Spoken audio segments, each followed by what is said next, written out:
Hello and welcome to Insiders, a podcast all about the world of television with me, Peter Fincham. And me, Jimmy Mulville. This is the podcast for people who love TV and who want to know a bit more about what goes on behind the scenes in show business. Indeed they do. So Jim, welcome back. Last week you were in Ireland. Yes. You'd gone away for a few days to write a book.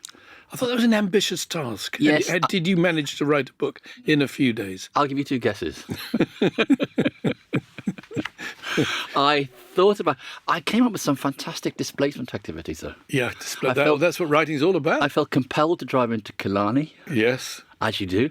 Yeah. And just wander around the streets of Killarney. No, I don't want to speak to the publisher just yet. Okay. All right. Yes. But what you want to manage their expectations. Did you have you got a title for the book? Because if you go back, and we can go back 50 years to when we were in the Cambridge Footlights together.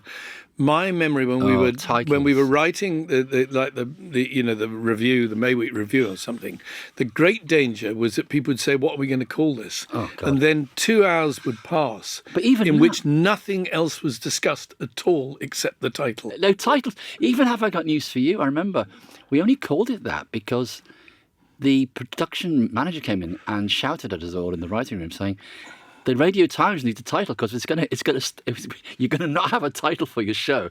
And so we had a load of titles on the board, and we picked that one as the least worst. Well, the best. Another example of that is The One Show, because I can remember being at the first meeting about The One Show, because The One Show was my idea, and I wanted to do this 7:00 show, and I got a group of the people who were involved and who were going to develop it and take it further, and said, obviously we need a title for this. If all else fails, we can just call it The One Show, but let's think of some titles. And over the next month, people came in with dozens and dozens of titles, and none of them felt quite right. So at the end, we said, well, why don't we just call it The One Show, though? Now you think about it, you think, why would it ever been called anything other than The One Show? It's actually a good title.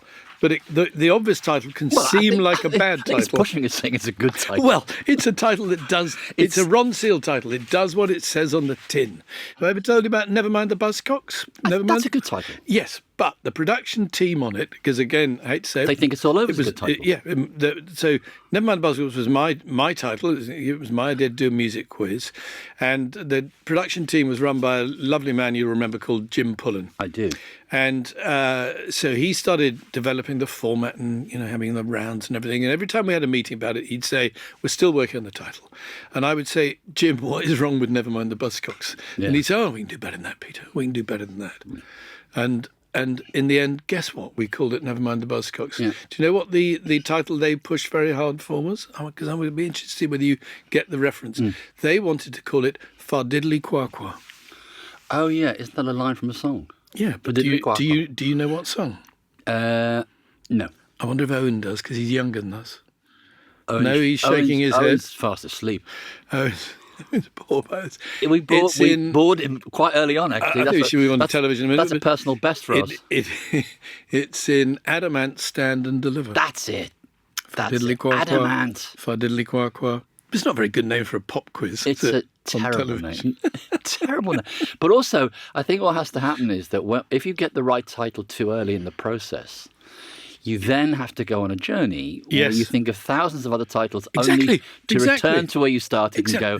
So it's a kind of process of affirmation that you were right in the first place. Yes, you're stress testing it by trying to think of better titles.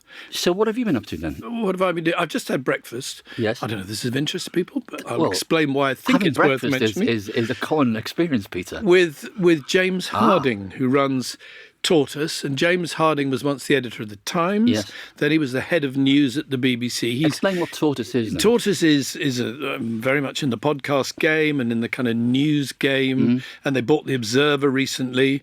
But that's not really the reason why we were having breakfast. He's one of those people like me who joined the BBC in quite a senior role. He was head of news and then stayed 2 or 3 years and came out again. But the specific reason we're having breakfast, he's been asked to do the McTaggart lecture at Edinburgh which you've done. Which I've done. So he wanted, to see what I'd got to say about that and if I had any advice. Right. My main advice was to say, well, James, you've spoilt your summer, haven't you? Because the problem is it comes at the end of August. Oh, the anxiety. And you spend the whole of the summer thinking, shall I say this? Shall I say that? And, you go away on holiday and think, well, I'm not going to think about it for a week. and think about nothing else. I agree. Because it's a big public speech and people might write about it. Yeah, they do. And what you say is of interest. So I wished him luck. I'm sure he'll give a very good McDowell. I don't think I should be revealing what he might be planning to say, because that would be kind of spiking his guns. He's a newsman, so I'm sure he's not. He's not going to be doing our kind of frothy showbiz. He's not talking about Strictly. By the way, Strictly. Reports. There are reports. I love this story. That some people, I think there's been reports that somebody who works on Strictly went to the bar at the end of the day and had a drink. That's shocking. Yeah. But there's also been reports of drugs. That some people in show business were taking cocaine. Cocaine, as newsreaders very carefully pronounce it to give the impression they've never heard the word. I would have thought the news would be that there are some people on Strictly who are not doing cocaine. Now, we've got to be careful here, Jimmy. We mustn't sound flippant about a serious issue. It's a serious issue. But what is the issue here? I don't really think the issue Having taken a lot of cocaine in the 1980s, I have to tell you that the idea of doing cocaine and then doing Strictly would have sent me over the edge. I've seen you dancing, both on and off it.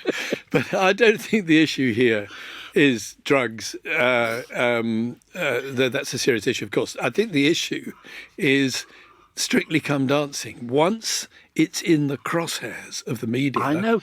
Whether it's bullying, whether it's drug taking, whether it's having a drink at the end of the day, I think that this is what this is really about. That Strictly Come Dancing is a proxy for the BBC here. Exactly. They all want to knock the BBC. It's one of the flagship shows. By the way, Strictly, do we call it Strictly? Do we call it Strictly Come Dancing? When I was at ITV, I don't know whether I should be proud or ashamed of this as a thing to do. Let us be the judge of that. You can be the judge. On the breakfast show, Good Morning Britain, they kept talking about Strictly. And I said to them, one, do you mind not talking about it quite as much as you do, because it's a rival show to the X Factor? And two, why don't you call it Strictly Come Dancing? Because you're sounding too familiar with it. You won't see people on the BBC breakfast talking about the X Factor and what happened on Saturday night. They'll ignore it completely. But we seem to be obsessed with Strictly, as you call it. But actually, that's a rival channel. Now, I don't know whether that was a legitimate intervention of mine or a bit petty and petulant. What do you think? Well, I'll let you be the judge. I think you're right. You're being, those things. I was being petty and petulant. As happens is when you swap teams, you go from the BBC to ITV. Yeah. You drink the Kool-Aid. Suddenly, you're Mr. ITV. You're right to protect the brands that you have. And interesting, you brought up ITV because last week we were talking about its, people predicting its imminent demise. Yes. And we were talking about creative renewal. And this week, of course, they've announced a rather positive story, a big booking. Yes. No other than Mr. Gary Lineker. Gary Lineker is going to ITV. In a Norwegian format called The Box. Okay. The reason I say Norwegian format, if you're interested, I'm going to Norway tomorrow. So I'm going to... Looking for formats? I'm actually going to the fjords. But you never know, there might be a fjord-based format that somebody hasn't yet dreamt of. You're going on a boat, I hope. I'm going with my daughter, who we both agreed that we wanted to go and see some Norwegian fjords, so we're doing it. Good for you. Yeah. Have you seen the weather forecast in Bergen over the weekend? Well, it's obviously something I normally check assiduously, but I didn't do it yesterday, Peter, yes. so well, it's not looking good. It's not looking good. You'll see the Northern Lights, won't you?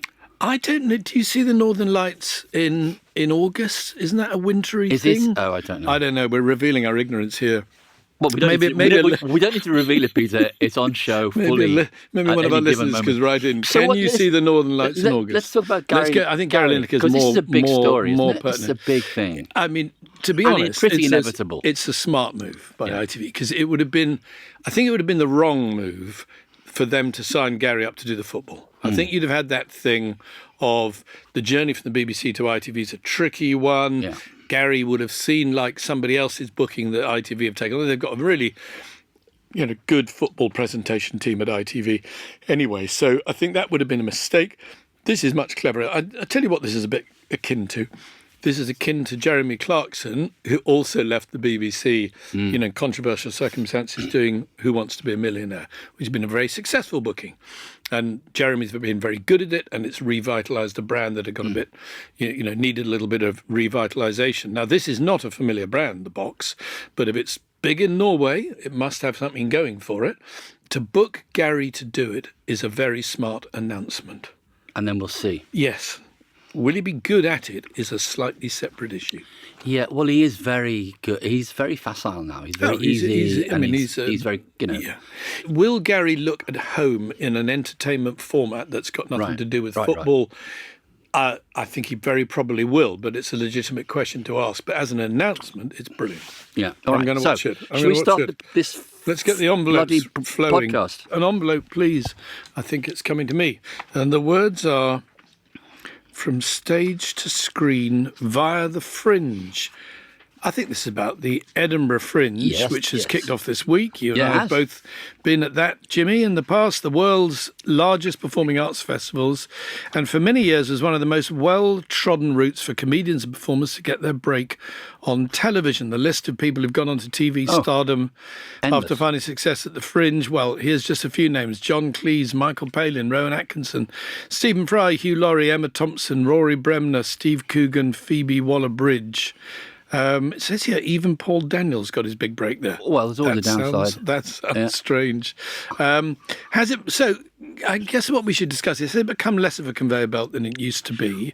Is that, how do people get into telly these days? Has that all changed?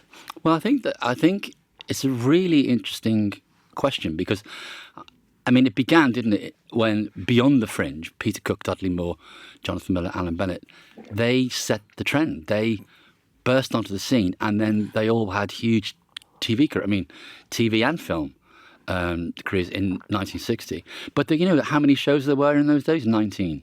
19 on the Fringe itself. 19 on the Fringe. Yeah, now it's hundreds. The Edinburgh Festival itself, the official festival, was set up in 1947.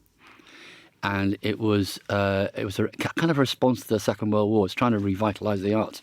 And a couple of companies went up, uninvited, and all thought it was a rather good idea, kind of disruptive. And it was a disruptive thing. When you and I were there in 1977 with a show called Tag, directed by none other than Griff Rhys-Jones, who imposed that title on us, saying, let's just call it Tag, because then everybody will know what it means. And we all looked at each other and thought, Griff, we haven't a bloody clue. No one knew. What does it mean? 45 years later, what does it mean? Shall I ring him? Should we ring him right now and say, Griff, what the fuck does Tag mean? Anyway, let's not go down that rabbit hole of buried resentments about why the hell did he call it Tag. So in 1960, there were 19 companies. Yeah. In 77, there were 426. Do you know how many there are now?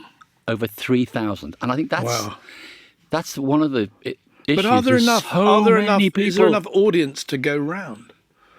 How can 3,000 different things fill? Well, they don't fill a hall every night. So it must be different. I went to see my goddaughter. Yes. Annie McGrath. It was very, very funny, and she was very funny. My goddaughter, Flora Anderson's done a show at Edinburgh. So is this a goddaughter thing? Yeah, she was there, and there were six of us in the audience. And she began by saying, well, I know 5 of you.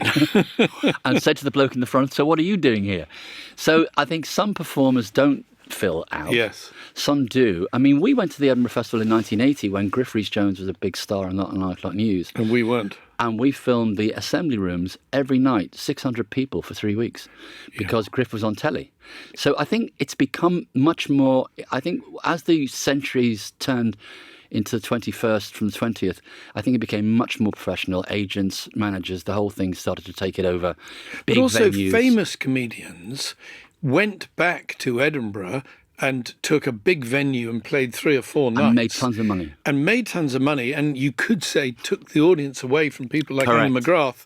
And that was very hard. Yeah. But they must have done it for a reason. They must have thought that was the right thing to do. They could have gone and played Edinburgh any time. But the truth is that it's ceased to be a disruptive place and it's become much more establishment and professional. And, of course, the costs of going.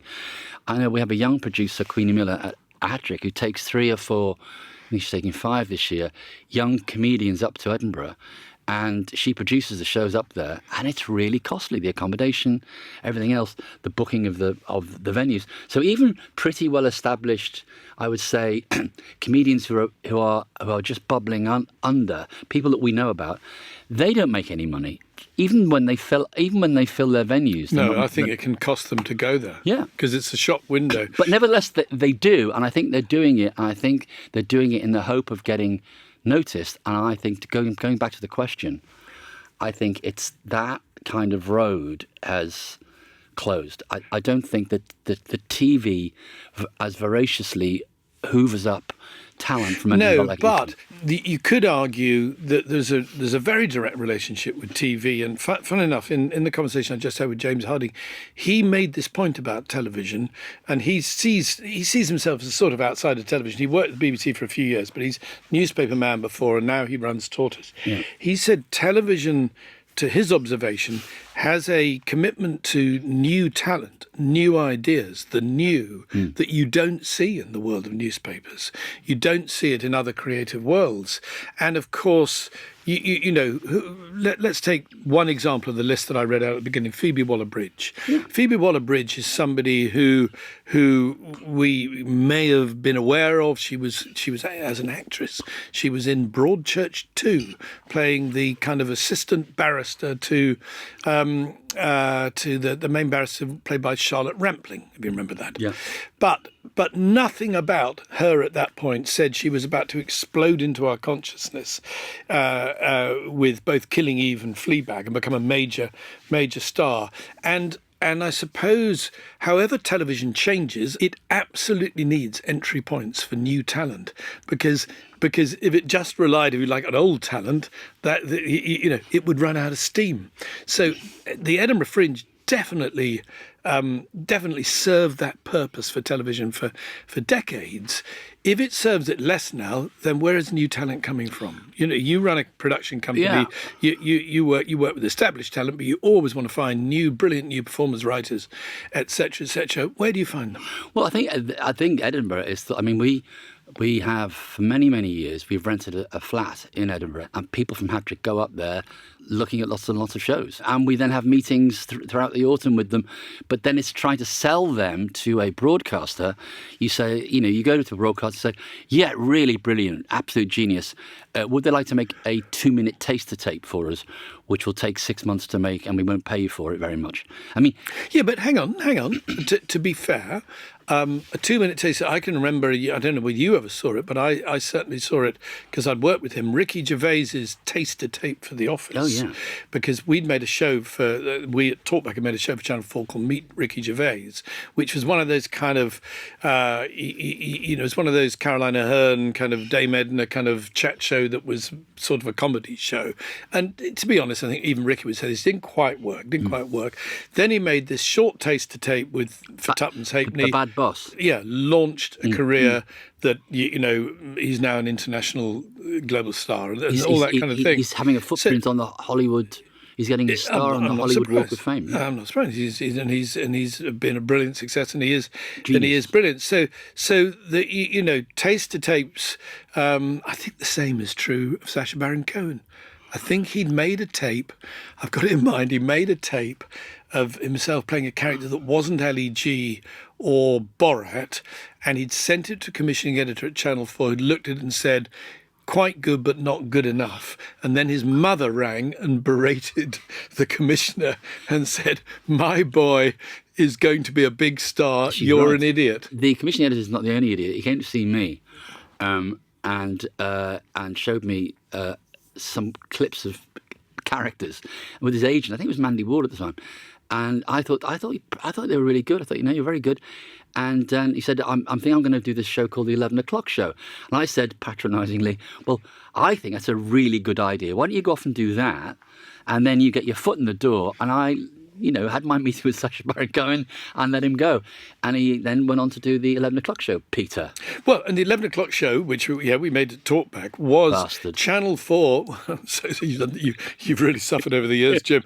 We're missing out on that. But, that was Channel 4 saying one of the things we do is new talent, committing to new talent. Yeah. And I suppose the question I'm asking you, which I do think is related to the Edinburgh Fringe, is, Channel 4, we've talked about this, they've commissioned a sketch show, which we have, we've welcomed and applauded them for because there's so few sketch shows around. But it is a sketch show with Mitchell and Webb. In other words, it's with established talent. Yeah. Is there a world now in television rather than on the kind of on YouTube where properly new talent can come from a brilliantly received show at the Edinburgh Fringe and within a short period of time be on television being the new exciting thing? I don't know. Well, it hasn't happened yet. I mean, it hasn't happened recently, rather. And we've had a couple of bites with various younger comedians who are they're not brand new. They've been around for a while. People know of them, and they're kind of putting hours on the clock, so they know their stuff. And another way that comedians can come through, by the way, is panel shows. Yeah. And you make those, and we've made those, but we know there's not as many of those around as there used and they to break be. out. Yeah. So there are. I think. Listen, I'm not knocking doing a taster tape. We're always up for doing it, and we will definitely, take the broadcaster's shilling to do it. It's just the appetite seems to be diminishing. That's what I'm saying. Is because as money is getting tighter, I think people are taking fewer risks. We can see that in the kind of shows that are being commissioned. There's a kind of tendency now to reboot shows that used to be around a few years ago. We've talked about that. Or to commission, to go back to the Gary Lineker announcement, something that's been road tested in Norway. Yeah. So it's not quite the same risk as a new IP. thing. But I have to say, just to push back at that a bit, all the time when I was on the commissioning side, I would hear this of people would say, commissioners are more risk averse than they used to be. They don't want to take risks. I want to say this on behalf of the commissioning community. It doesn't feel like that if you're a commissioner. You feel like you're taking a risk all the time. Well, you are, because every commission you make, might work and it might not. And so I don't think that in the world of commissioning, everybody's got together, if you like, at a sort of commissioning conference and said, let's take fewer risks. I honestly don't think that's the case. But I do wonder whether those... See, I mean, another route, and one you came through, is BBC Radio Light Entertainment. Radio Light Entertainment is that sort of route from University Review to Radio Light Entertainment to being on television. That's Monty Python, if you like. That's Fry and Laurie and people like that. Now, you might say that was a rather gilded route that was only available to people who'd been to Oxbridge, and that would not be a good thing. But the question, I suppose, is you go up to Edinburgh among the 3,000 shows, so that's really hard. Try and find an audience. Try not to lose money, because it might be your own money that you're losing. And at the end of it, could it lead to a successful television career of some of the people that we've talked about? Well, I think people are always going to go up there with that hope. Yeah. And I think they're right to do that. Why would they not do that if they want to be a comedian, if they want to work in the world of comedy entertainment? Yeah. And in fact, recently the government have come out. Caroline Dinenage, who's the chair of the Cultural Select Committee, she's come out and said that she thinks that stand-up comedy should be seen as an art form, as a separate art form. Well, it depends on the standard of the comedy. Why does that depress me? The idea of the government kind of... Well, that's what's depressing is that... I was going to say, on the surface, it looks like a positive thing. But actually, when government starts getting involved in things... It feels like the kiss of death. Are they going to have the Ministry of Comedy? Like the Ministry of Silly Walks? Monty Python did it 50 years ago. It is a bit exactly. Monty Python. It won't be called the Comedy Ministry, that's for sure, because there are quite a few of those anyway. But yeah, so I think that... Look... What do I think? I think that comedians should go to Edinburgh and they should hang their they should set out their stall, and I think broadcasters should go and look at them and try and work something out. But it isn't the same as it. All I'm saying is it's not the same as it used to be. That road is certainly narrowed, and I don't think that as many. You're not going to get what happened when Emma Thompson and Hugh Laurie and Stephen Fry did Sellotapes in 1981. It won the Perrier Award, and they were picked up, did Alfresco, and then went on to great things. Tim Key won the Perrier Award twice, and Tim Key is now just on this. Is it still called a Perrier Award? Or is it now called the San Pellegrino Award? Because if you think about it... Badwa Award. Well, Badwa, when do you ever see Perrier the these days? Kombucha Award. There was a time when you went to a restaurant and you got a bottle of Perrier. Yeah. You never see it anymore. Do you know the difference between Perrier and San Pellegrino, by the way? What's that? Is that the spelling? No. Perrier's got larger bubbles. Peter, I think you need help. I think you really need help. Do you think that's you're No. now. What do you measure the bubbles when you go to a restaurant? What kind of? No, I'm just wondering whether that's why it's died out. The vagaries of public taste. People decided eventually, I want smaller bubbles. See, I don't. So they get San Pellegrino. All right, so you know what I do? Yeah. I do half and half. So when they say, would you like still or sparkling? I say both. And they look at me rather bleakly. And I say, well, just put half and half. And of course, often I've got to say, moitié, demi. But actually, it's bubbly, but not quite so bubbly. And that's how I like it, Peter. I can deal with Badwa. I'm not but sure. San Pellegrino, the bubbles are too big. No, the San Pellegrino, the bubbles are small. But they're very small. insistent. It's very bubbly. It's very bubbly. Perrier had half a dozen large bubbles. San Pellegrino's got... I'm not sure which of us comes out worse from this conversation about our mineral water drinking habits. I think possibly both. The men in white coats are arriving now. No, these are the things. These are things that keep me awake at night. For goodness' sake. But so Caroline Danish, apparently, it was actually a very, very nice woman. I know Caroline, and she is a very decent person, and she is the chair of the Select Committee on Cultural Affairs. Yeah. And is incredibly positive force for all kinds of cultural activities. But she's come out and said comedy needs to be recognised as a separate art form. Yes. And I think the comedians would have something to say about that. I think they would. And politicians, I mean, we're not here to talk about politics, but if the Tories think they're going to win the next election by declaring that stand-up comedy is an art form, I don't think it's what you call a hot button issue. I think on the doorsteps, when they're trying to convince people to vote Tory again, they won't find that place. I think Kemi doing half an hour up in Edinburgh would be good. Yeah. She seems like a bundle of laughs. Anyway, I think that, if you look at, as you say, Phoebe Waller-Bridge, Tim Key, Lee Mack won the Perrier Award, the Mighty Boosh won the Perrier Award, Dylan Moran won the Perrier. These are all names we know of, and they all started in Edinburgh. So Edinburgh... So we salute Edinburgh. We think it's a great thing. We're just slightly worried that route isn't quite... It's a bit less easy for these guys, but I wish them all well. They've got a month ahead of them where they're going to have very little sleep, eat junk food. I go up for 4 days and I come back feeling as I've been on tour with The Who. And then they can all take a little bit of time off and go and watch James Harding's McTaggart's speech. Yes. Okay, shall we move on to another envelope? Let's take a break, yes.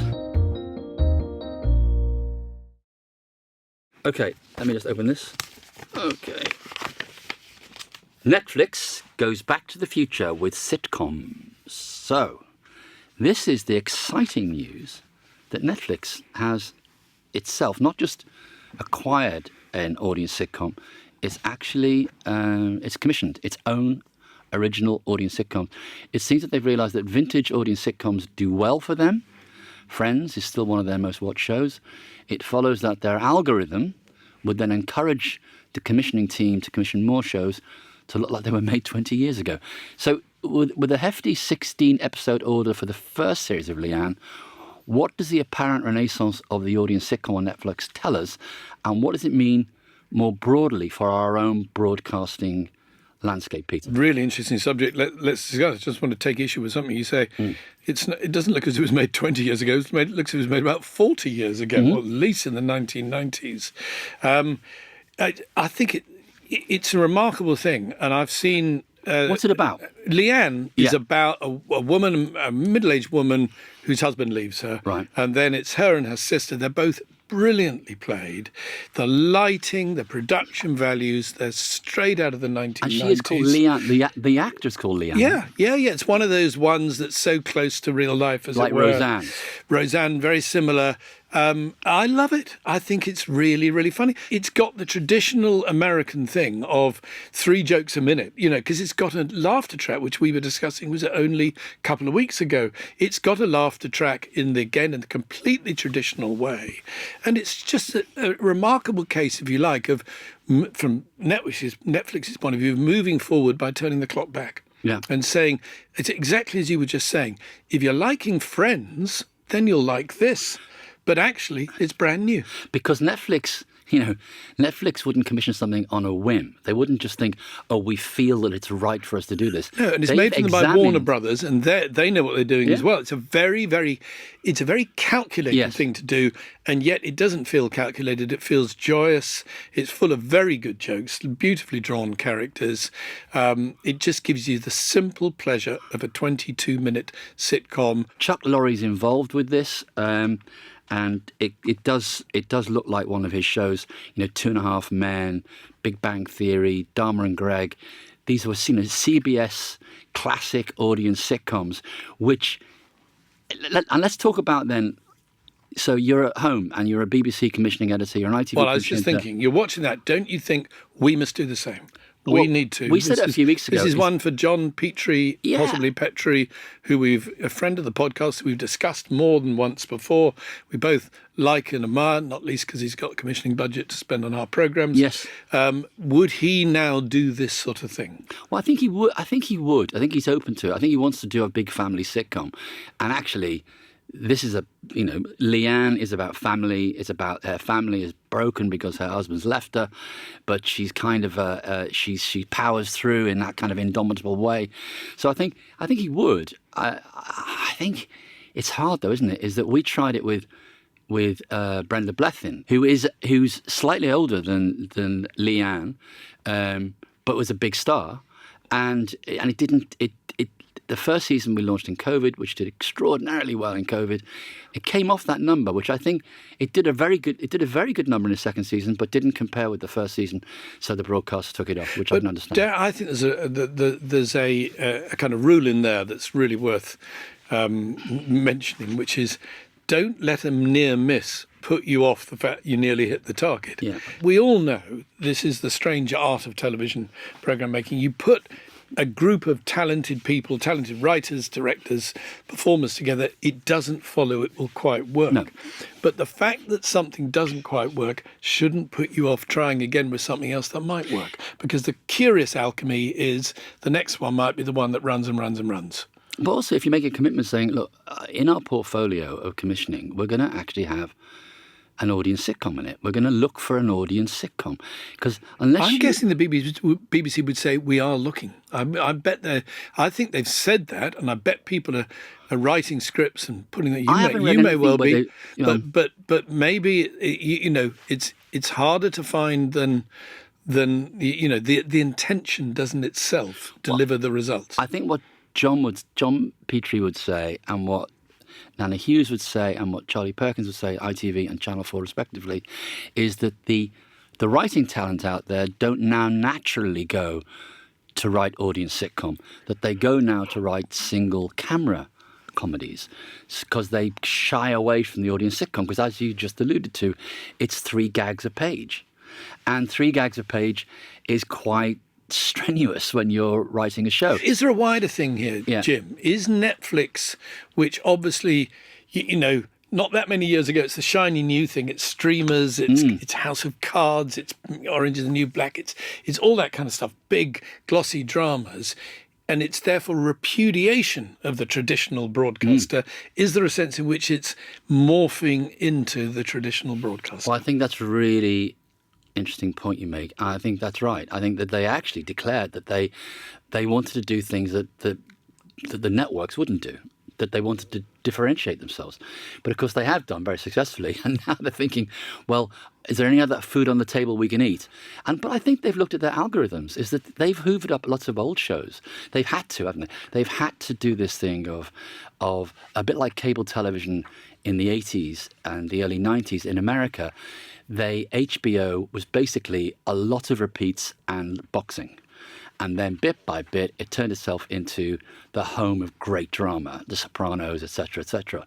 So I think Netflix have done it differently. They began with House of Cards. It's when I joined. A lot of people joined then, and as you say, did very must-see drama. But now I think they've looked at the algorithm. Well, Friends is doing really well. All these old comedies are doing really well, and older people, older demographics are coming to us. Let's do these kinds of shows. Well, Leanne is shamelessly aimed at an older demographic. I mean, there's no character in it. There is the son of the main character, but other than that, it's all people. You actually see more screen time given to the parents of the sisters than you do of the next generation down. But that's smart, isn't it? Of course it's smart. Because the demographic is getting older, and the TV watching audience is getting... Well, Peter, we're all getting older. Okay, well, look, we've covered... What have we covered? We've covered new talent in the Edinburgh Festival and the Fringe, and can they come through and become the new Stephen Fry and Hugh Laurie? And mineral water. We've covered mineral water, but we've also covered the advent of the new advent of the old sitcom on Netflix with Leanne, which has got older talent in it. And maybe what that shows is that television is a broad church and there's an awful lot going on in it. And long may that continue. And I think, and on that bland and uninteresting note, perhaps we should bid our listeners goodbye. I think bland and uninteresting should be the title for the podcast. We were talking about titles earlier on. That's a perfect title. Careful what you wish for. Bland and uninteresting. I can be bland. I'm as boring as hell. So that's all for this week. Thanks very much for listening, if indeed you have. If there are any questions about the world of television you've always wanted to ask, don't ask. Send them our way. We'd love to hear from you. All right then. And you can send us an email. Obviously, you can get in touch via our socials, and all the info is in the description. And if you enjoyed the show, please do follow Insiders, the TV podcast, wherever you get your podcasts. Even better, you can subscribe to our YouTube channel. I like saying that. That makes me feel I'm part of the modern world. Then you have to watch us, though. Yes. And that's a sobering thing. I'm sure you can turn the screen round. Okay, thanks very much for listening. Bye-bye.